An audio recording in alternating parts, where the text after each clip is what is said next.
You have felt it, haven't you? That invisible wall between you and everyone else. That strange, unspoken distance that grows wider the more you see, the more you understand.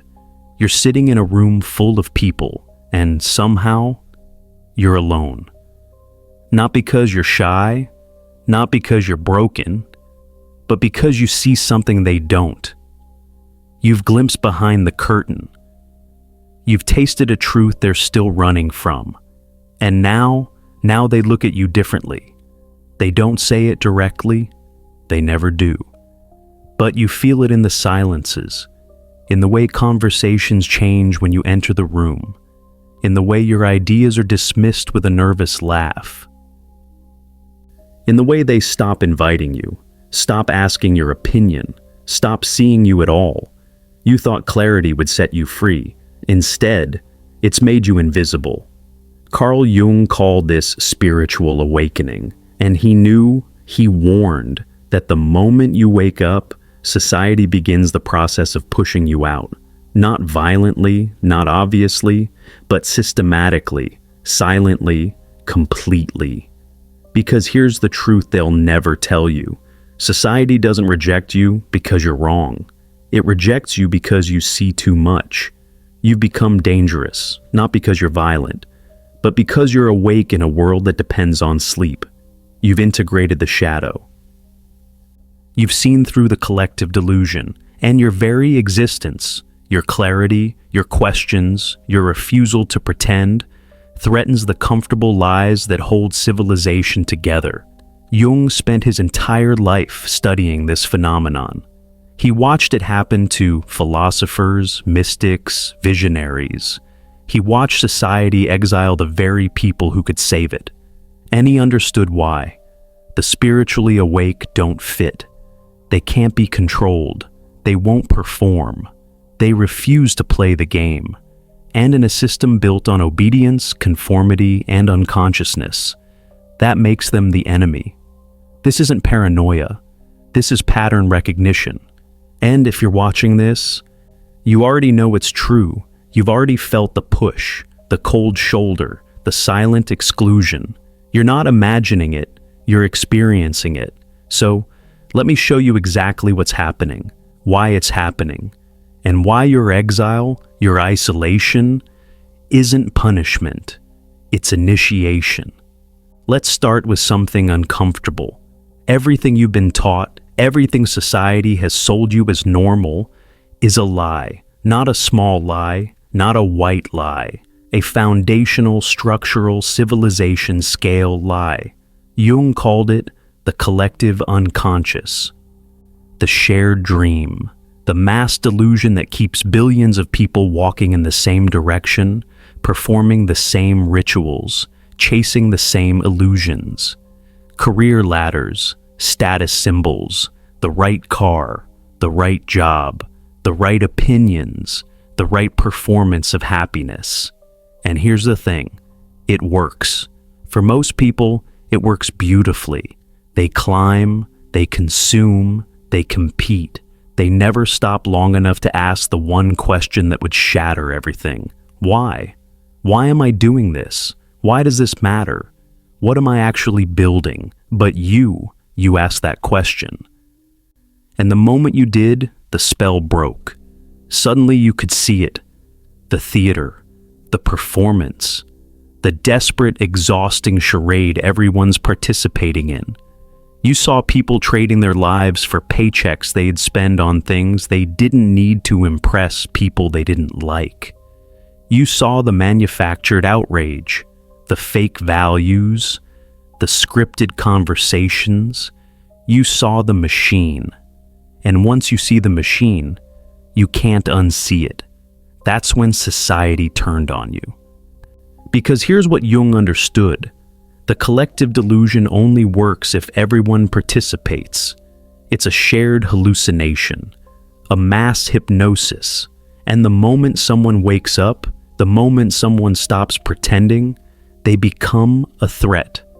Not because they're rebellious, but because they're conscious. And consciousness is contagious. Think about it.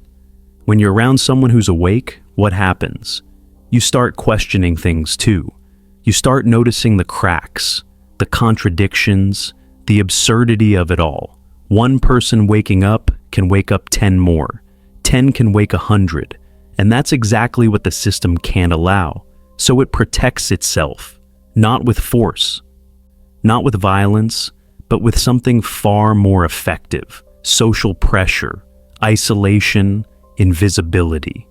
Society doesn't need to arrest you for thinking differently. It just needs to make you irrelevant. Look at how it works. You start questioning the performative rituals, the 60-hour work weeks for a boss who will replace you in a week, the consumer debt for status symbols that depreciate, the political theater where both sides serve the same masters. And what happens? People get uncomfortable. They call you cynical, negative, too deep. They tell you to just relax, just enjoy life, just play along, because your consciousness reminds them of their unconsciousness. Your questions threaten their comfort. Your clarity exposes their denial. And they can't have that. Jung saw this pattern everywhere.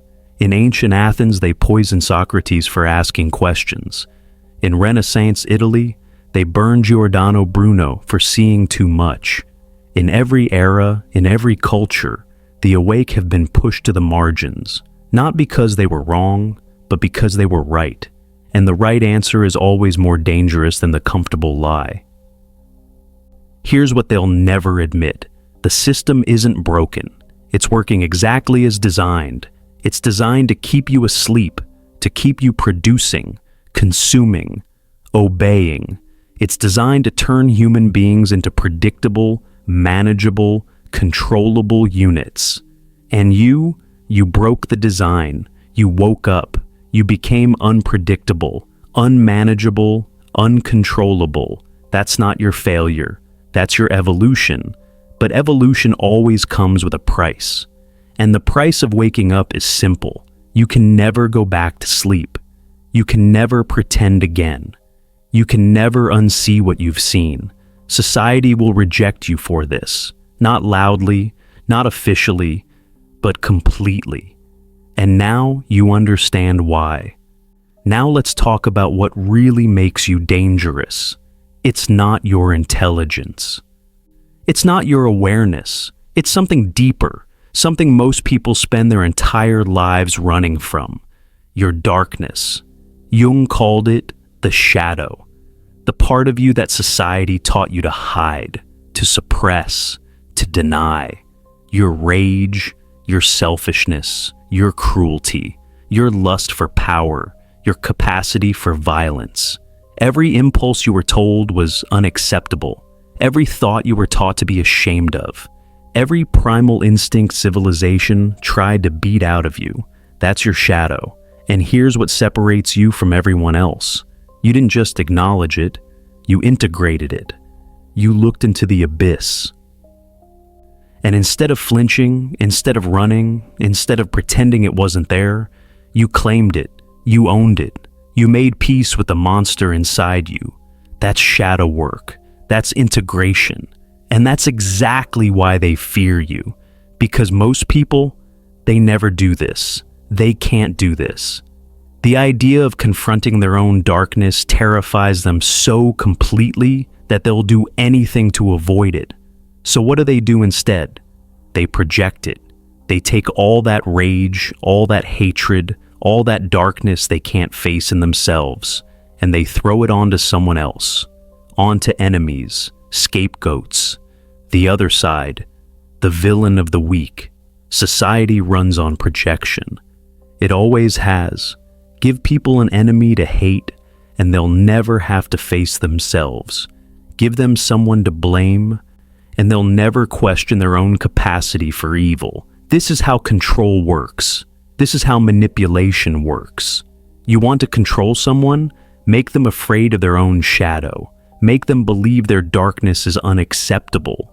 Then offer them a way to discharge it, safely, externally, onto approved targets. Hate the right people, fear the right things, blame the right scapegoats, and they'll never realize they're being played. But you You integrated your shadow. You stared at your own capacity for darkness and said, "This is part of me. This is mine. I own this." And the moment you did that, something incredible happened. You became uncontrollable. Because how do you manipulate someone who's already faced their demons? How do you guilt someone who's accepted their selfishness? How do you shame someone who's made peace with their rage? You can't.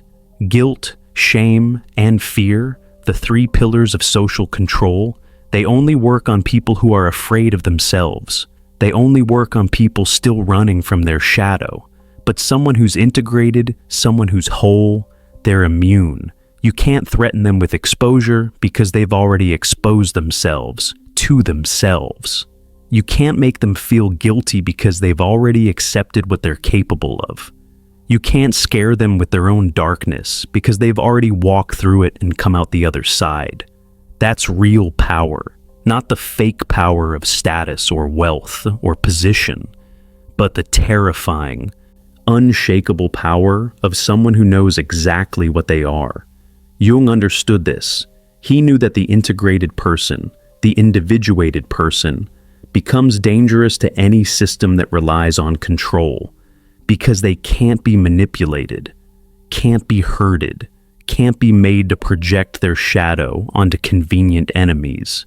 They see through it, all of it. Look at history. Every prophet, every mystic, every revolutionary who actually changed things, they all had one thing in common. They'd integrated their shadow. They'd faced their darkness and emerged whole. Jesus overturning tables in the temple, Buddha abandoning his family to seek truth, Nietzsche embracing the will to power, Jung himself diving into his own psychosis and documenting it. These weren't nice people. They weren't safe. They were whole. And wholeness is always more dangerous than niceness, because nice people can be controlled. Whole people cannot.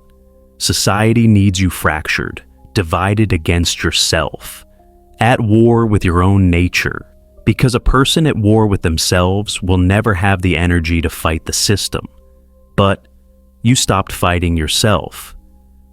You integrated, you became whole, and now you're a threat they can't neutralize with the usual tools. They can't guilt you into compliance, can't shame you into silence, can't scare you into submission. You've seen your own darkness. You've made peace with it. You've integrated it into who you are, and that makes you more dangerous than any weapon they could build, because you're beyond their reach, beyond their control, beyond their manipulation. You own your shadow, which means nobody else can use it against you. That's why they pushed you out. Not because you're evil, but because you're whole. And wholeness, in a world built on fragmentation, is the most dangerous thing you can be. Here's something they don't tell you.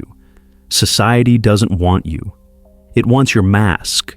Jung called it the persona, the character you play, the role you perform, the carefully constructed version of yourself that fits neatly into the categories they've prepared for you.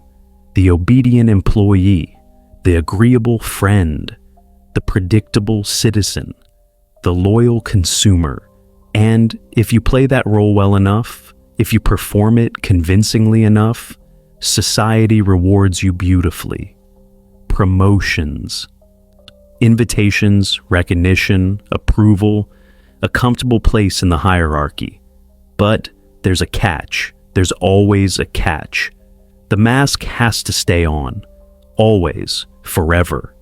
You have to keep performing, keep pretending, keep playing the character they assigned you. The moment you slip, the moment the real you starts showing through, the rewards stop.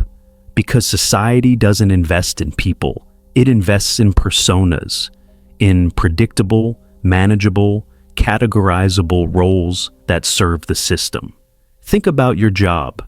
They didn't hire you. They hired the professional. The persona who shows up on time, follows orders, doesn't ask dangerous questions, and performs enthusiasm for missions you don't believe in. Think about your friendships. How many of them are real? How many are just two personas having a scripted conversation? Surface level, safe, never going too deep, never revealing too much. Think about your social media. It's not you, it's the curated version, the persona performing happiness, success, the life you're supposed to want. Everyone's wearing a mask, everyone's performing, and the system runs on it. But you took the mask off. Maybe you got tired of pretending. Maybe the performance became too exhausting. Maybe you just reached a point where lying to yourself, to everyone else, felt worse than the consequences of truth, so you stopped. You started showing up as yourself, unfiltered, unperformed, authentic. And that's when everything changed. Suddenly you didn't fit in the categories anymore. You weren't the obedient employee, you were the one asking why. You weren't the agreeable friend, you were the one speaking uncomfortable truths. You weren't the predictable citizen, you were the one who couldn't be counted on to follow the script. Society didn't know what to do with you, because you'd become useless to the machine. You can't be marketed to effectively when you see through the advertising. You can't be managed when you refuse to play your assigned role. You can't be controlled when you stop caring about the rewards they dangle in front of personas. So, they did the only thing they could do. They pushed you out. Not officially, not dramatically, just quietly, slowly, completely. Fewer invitations, fewer opportunities, fewer connections. You became invisible, irrelevant, economically and socially useless.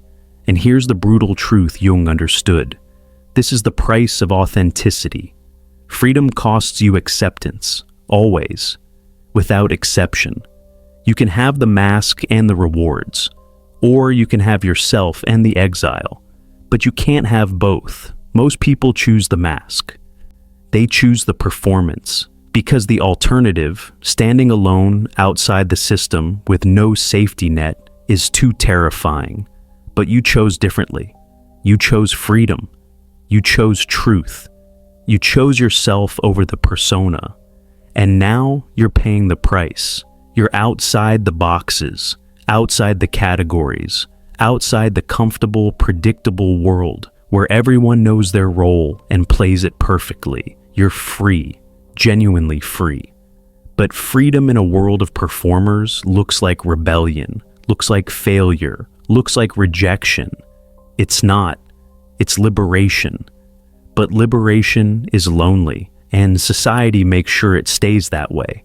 Because if people saw that you could take off the mask and survive, thrive, even, they might start questioning their own performances. They might start wondering if the rewards are worth the cost. And the system can't allow that. So they keep you isolated, keep you invisible, keep you as a cautionary tale. Look what happens when you stop playing along. But you know the truth. The mask was the prison. Taking it off was freedom. And freedom, no matter how lonely, is worth more than any reward they could offer your fake self. Jung spent decades studying a single phenomenon, a process he called individuation, becoming whole, becoming yourself, becoming complete. It sounds beautiful, doesn't it? Like something everyone would want, like the ultimate achievement of human psychology. But here's what Jung discovered, what he warned about, what most people refuse to accept. Individuation separates you from the herd permanently, not temporarily, not until you find your tribe permanently. Because the process of becoming whole requires you to see things you can never unsee, to know things you can never unknow, to become someone you can never unbecome. You integrate your shadow, you drop your persona, you face your unconscious, you reject the collective delusions. And when you emerge on the other side, whole, integrated, individuated, you're no longer compatible with the masses. You can't go back. You can't pretend. You can't rejoin the herd and graze peacefully alongside people who are still asleep. Your very presence becomes a problem because you're a mirror, and society hates mirrors. When people look at you, they don't see rebellion or arrogance or antisocial behavior. They see a reflection of what they're not, what they're afraid to become, what they've spent their entire lives avoiding. You remind them of their own incompleteness, their own masks, their own shadows they refuse to face, and they can't forgive you for it. This isn't new. This pattern repeats across every century, every culture, every civilization. Socrates, drinking hemlock because Athens couldn't tolerate a man who asked questions. Diogenes, living in a barrel, rejected by a society he openly mocked. Nietzsche, dying alone and insane, his ideas too dangerous for his time. Tesla, brilliant and broken, dying in poverty while lesser minds claimed his inventions. The mystics, the prophets, the visionaries. Almost all of them, exiled, executed, dismissed, forgotten until long after their deaths. Not because they were wrong, because they were whole. And wholeness is unbearable to the incomplete. Individuation is unforgivable to the conformist. Society needs conformity. It runs on it, requires it, demands it.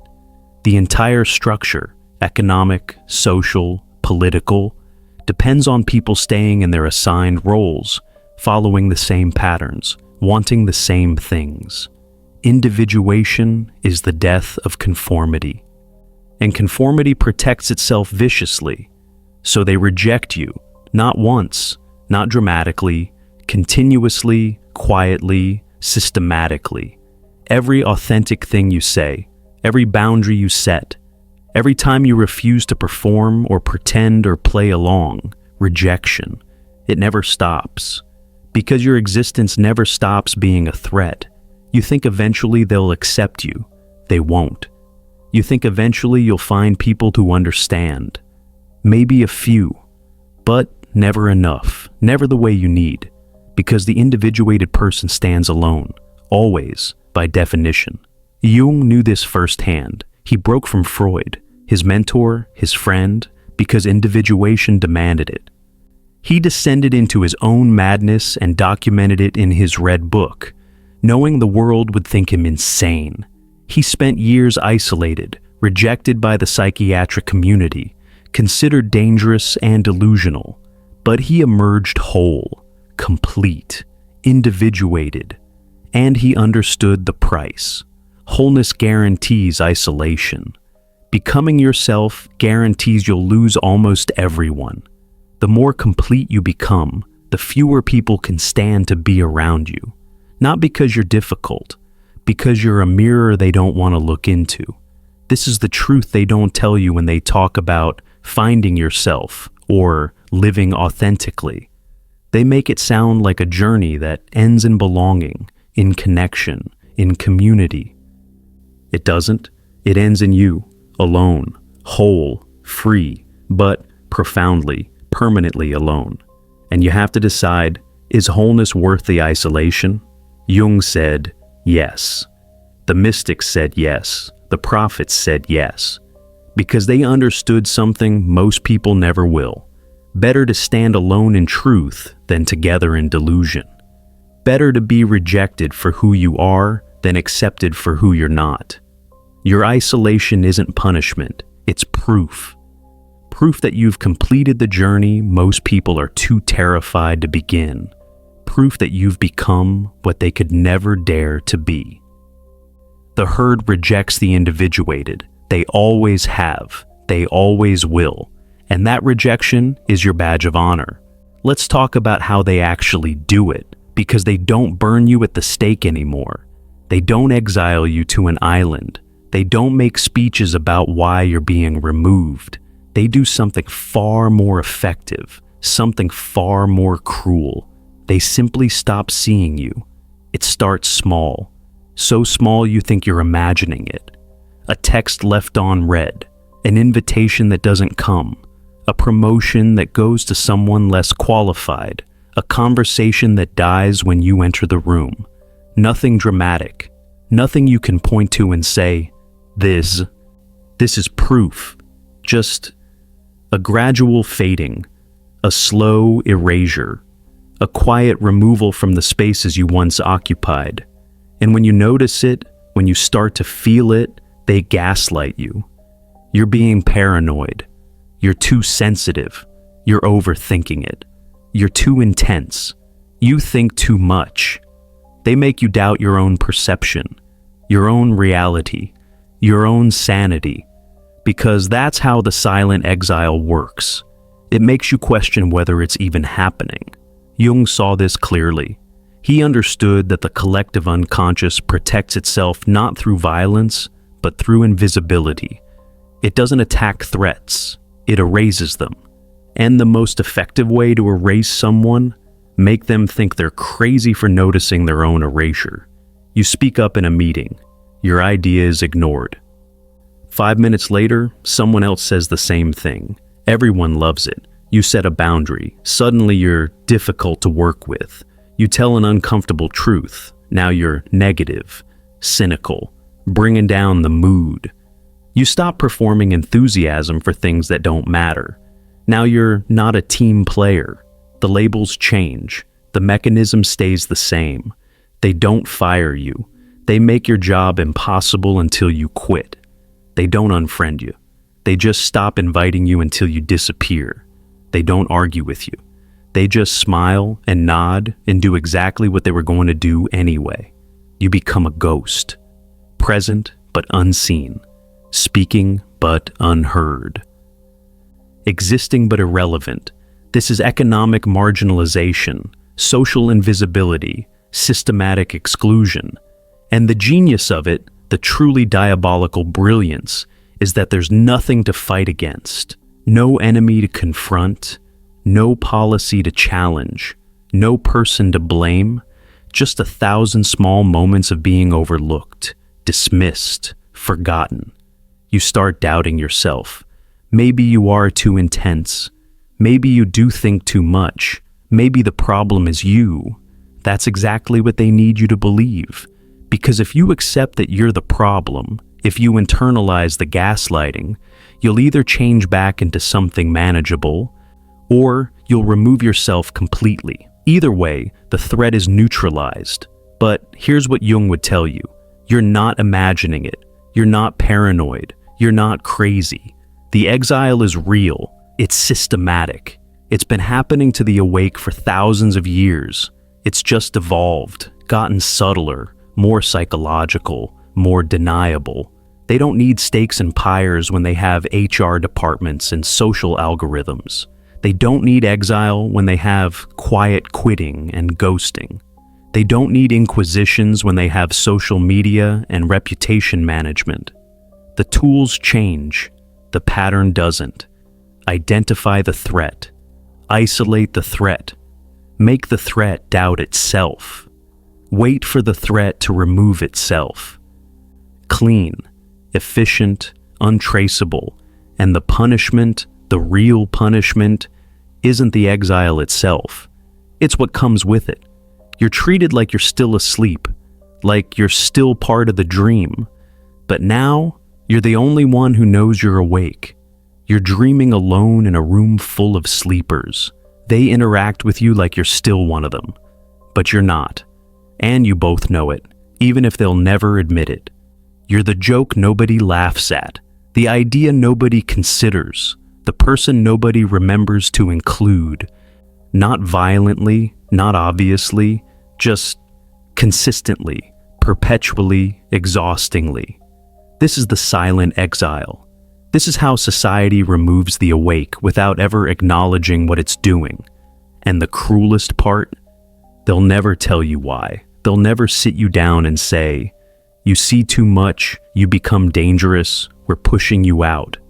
They'll just keep treating you like you're imagining it, like you're overreacting, like you're the problem, until eventually you're gone. But you're not crazy. You never were. You're just awake in a world that punishes consciousness with invisibility. And now you know exactly how they do it. Now let me tell you what this really means.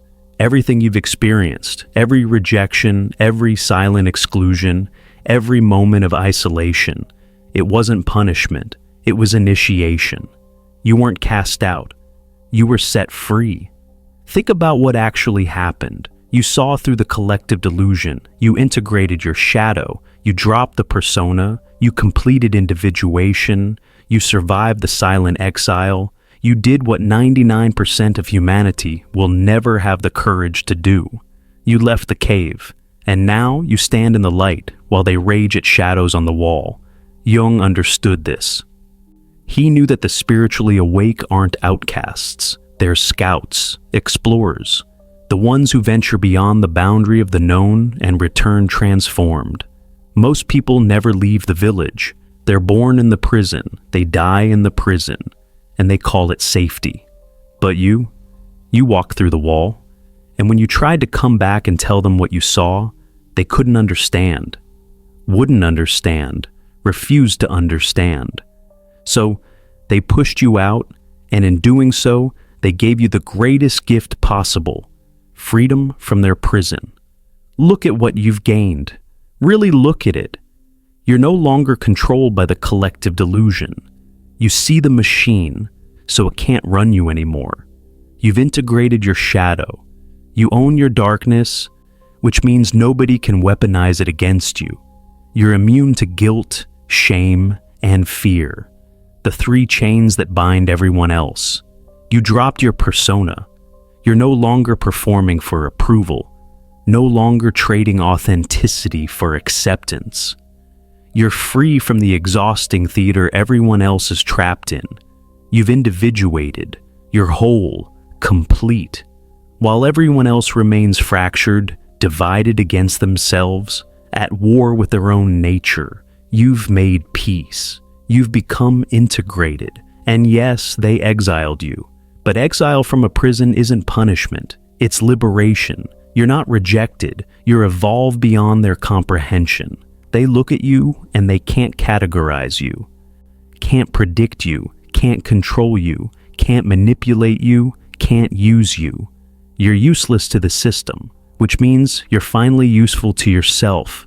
Jung said the individuated person stands at the edge of consciousness, the place where the known ends and the unknown begins, where most people are too terrified to go. That's where you live now. Not because you're broken, because you're brave. Not because you failed to fit in, because you outgrew the container they built for you. Every section of your journey connects into this moment. Every loss was actually an upgrade.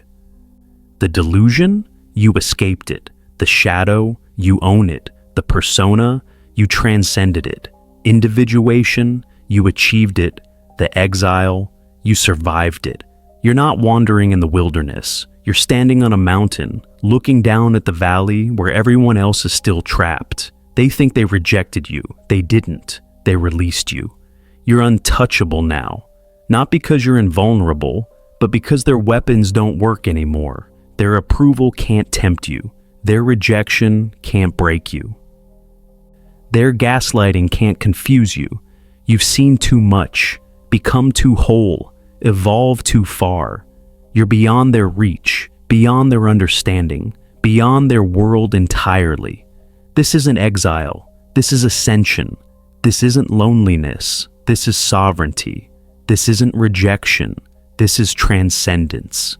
Jung called people like you the individuated, the awakened, the ones who completed the journey. But here's what he really meant. You're the ones who left the cave and refused to go back. Not because the cave rejected you, but because you rejected the cave.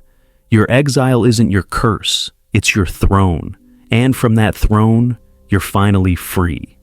This isn't a video, this is a recognition ceremony. You didn't click this by accident. You didn't stumble here randomly. You're here because you felt it, the silent push, the cold shoulder of collective consciousness, the slow, systematic erasure. You're here because you're one of us, the exiled, the awake, the individuated. And I need you to understand something.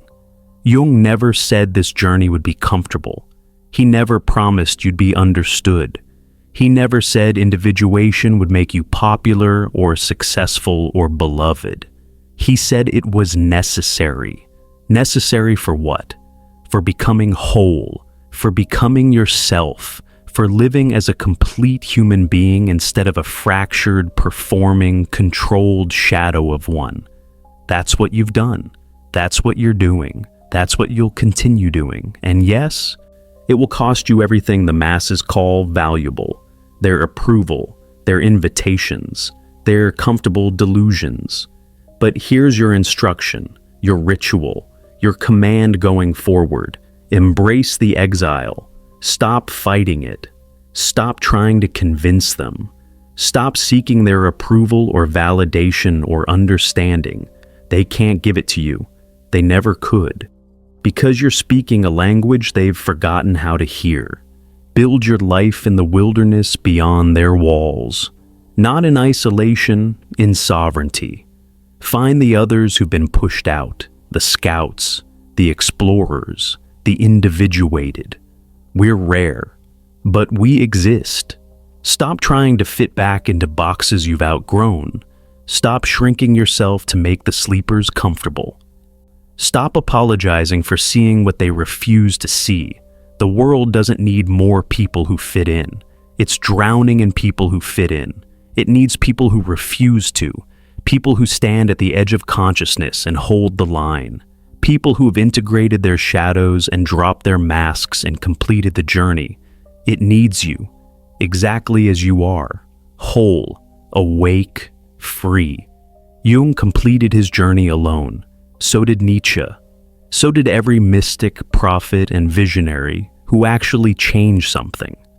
Not because they wanted to be alone, but because the price of wholeness is exile from the incomplete, and they paid it because they understood. Better to be whole and alone than fractured and accepted. You've already paid that price. You're already standing in the wilderness, so stop looking back at the cave. Stop mourning what you've lost. Turn around, look forward, and walk. This is your initiation, your transformation, your liberation. Welcome to the other side. You're free now.